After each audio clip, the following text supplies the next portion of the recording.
When a home has history and good bones, you don't necessarily have to rip everything out. It's also important to choose fixture finishes that augment the existing hardware. And we did this in rooms that had brass hardware. We brought in beautiful brass sconces, and it just really looks incredible.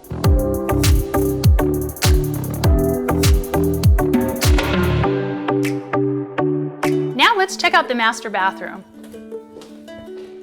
In this space, we had a lot of existing brass. Instead of fighting with it and ripping it out, we decided to turn up the glam and make this bathroom chic. We brought in gorgeous white marble with gray veining and installed these spectacular brass sconces. Overhead lighting can sometimes cause shadows underneath your eyes. It makes you look tired, even angry. If you want to look happy in the mirror, install sconces on either side and let the light shine on your beautiful smile.